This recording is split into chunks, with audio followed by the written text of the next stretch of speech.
Genèse chapitre 12. L'Éternel dit à Abraham, « Va-t'en de ton pays, de ta patrie, et de la maison de ton père, dans le pays que je te montrerai. Je ferai de toi une grande nation, et je te bénirai. Je rendrai ton nom grand, et tu seras une source de bénédiction. Je bénirai ceux qui te béniront, et je maudirai ceux qui te maudiront, et toutes les familles de la terre seront bénies en toi. » Abraham partit, comme l'Éternel le lui avait dit, et Lot partit avec lui.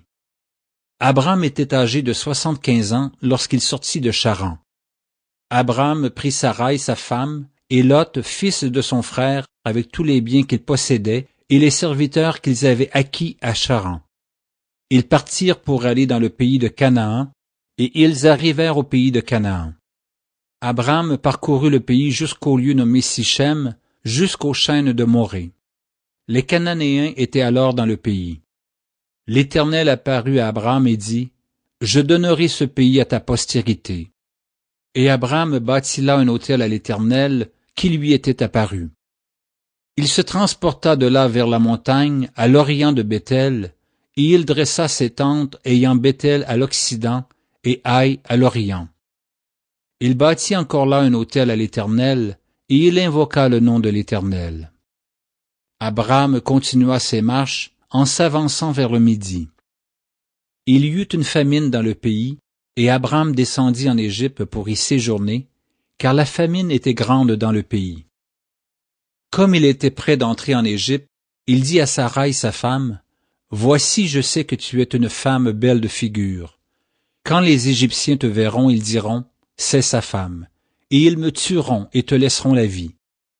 Dis, je te prie, que tu es ma sœur, afin que je sois bien traité à cause de toi, et que mon âme vive grâce à toi. » Lorsque Abraham fut arrivé en Égypte, les Égyptiens virent que la femme était fort belle. Les grands de Pharaon la virent aussi, et la vantèrent à Pharaon, et la femme fut amenée dans la maison de Pharaon. Il traita bien Abraham à cause d'elle, et Abraham reçut des brebis, des bœufs, des ânes, des serviteurs et des servantes, des ânesses et des chameaux. Mais l'Éternel frappa de grandes plaies Pharaon et sa maison au sujet de Saraï, femme d'Abraham. Alors Pharaon appela Abraham et dit, « Qu'est-ce que tu m'as fait? Pourquoi ne m'as-tu pas déclaré que c'est ta femme? Pourquoi as-tu dit, c'est ma sœur? Aussi l'ai-je prise pour ma femme. Maintenant voici ta femme, prends-la et va-t'en. » Et Pharaon donna ordre à ses gens de le renvoyer, lui et sa femme, avec tout ce qui lui appartenait.